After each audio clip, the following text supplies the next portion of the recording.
The Real Agenda of the Gates Foundation by Jacob Levich.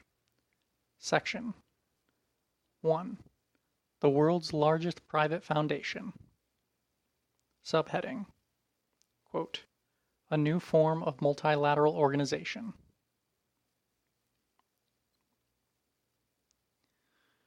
The most prominent of the philanthrocapitalists is Bill Gates, co-founder of Microsoft Corporation, and, as of this writing, the richest man in the world.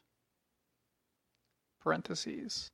Despite the carefully cultivated impression that Gates is, quote, giving away his fortune to charity, his estimated net worth has increased every year since 2009, and now amounts to $72 billion. End of parentheses. Gates owes his fortune not to making technological contributions, but to acquiring and enforcing a fabulously lucrative monopoly in computer operating systems. Quote, Microsoft's greatest strength has always been its monopoly position in the PC chain. Its exclusionary licensing agreement with PC manufacturers mandated a payment for an MS-DOS license, whether or not a Microsoft operating system was used. By the time the company settled with the Justice Department in 1994 over this illegal arrangement, Microsoft had garnered a dominant market share of all operating systems sold. End quote. Microsoft employs the standard repertoire of business strategies in defense of its monopoly power. Preferential pricing, lawsuits, acquisitions of competitors, lobbying for patent protection, but relies ultimately, like other U.S.-based monopolies, on the dominant position of the U.S. worldwide. As former U.S. Secretary of Defense William Cohen observed in 1999, quote, the prosperity that companies like Microsoft now enjoy could not occur without having the strong military that we have. End quote.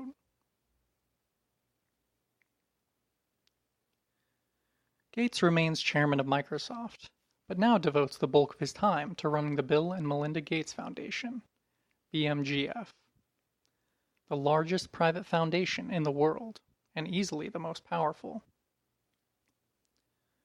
With an endowment of $38 billion, BMGF dwarfs once dominant players such as Ford, $10 billion, Rockefeller, $3 billion, and Carnegie, $2.7 billion.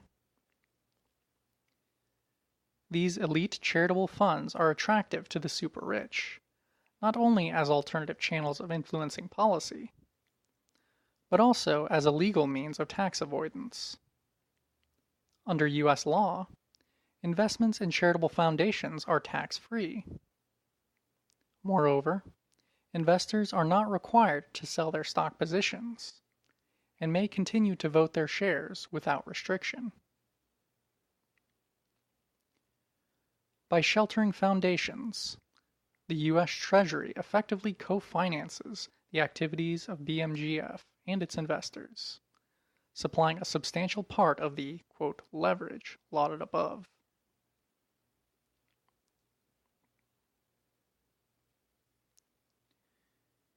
Even in a field dominated by the world's richest, the Gates Foundation has acquired a reputation for exceptional high-handedness.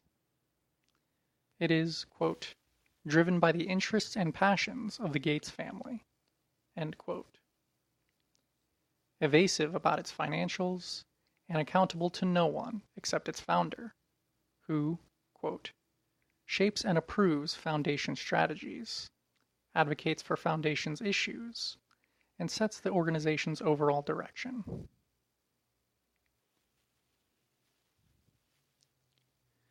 Gates' approach to charity is presumably rooted in his attitude toward democracy. Quote, the closer you get to government and see how the sausage is made, the more you go, oh my God, these guys don't even actually know the budget. The idea that all these people are going to vote and have an opinion about subjects that are increasingly complex where what seems, you might think, the easy answer is not the real answer.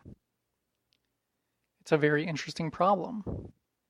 Do democracies faced with these current problems do these things well?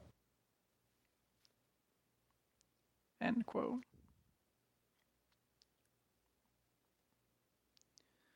The Gates charitable empire is vast and growing. Within the US, BMGF focuses primarily on, quote, education reform, providing support for efforts to privatize public schools and subordinate teachers' unions. Its much larger international divisions target the developing world and are geared towards infectious diseases, agricultural policy, reproductive health, and population control.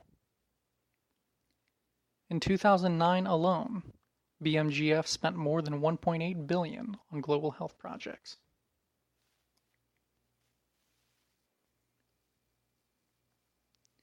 The Gates Foundation exercises power not only via its own spending, but more broadly through an elaborate network of, quote, partner organizations, including nonprofits, government agencies, and private corporations. As the third largest donor to the UN's World Health Organization, WHO, it is a dominant player in the formation of global health policy. It orchestrates vast, elaborate public-private partnerships, charitable salmagundis that tend to blur distinctions between states, which are at least theoretically accountable to citizens, and profit-seeking businesses that are accountable only to their shareholders. For example, a 2012 initiative aimed at combating neglected tropical diseases listed among its affiliates USAID, the World Bank, the governments of Brazil, Bangladesh, UAE, etc., and a consortium of 13 drug firms comprising the most notorious powers in big pharma, including Merck, GlaxoSmithKline, and Pfizer.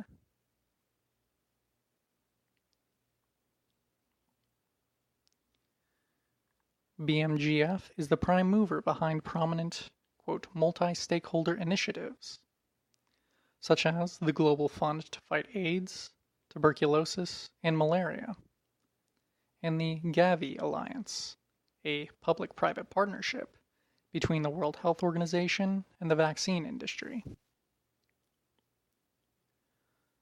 Such arrangements allow BMGF to leverage its stake in allied enterprises, much as private businesses enhance power and profits through strategic investment schemes. The Foundation also intervenes directly in the agendas and activities of national governments, ranging from its financing of the development of municipal infrastructure in Uganda to its recently announced collaboration with the Indian Ministry of Science to, quote, reinvent the toilet. At the same time, the Foundation supports NGOs that lobby governments to increase spending on the initiatives it sponsors.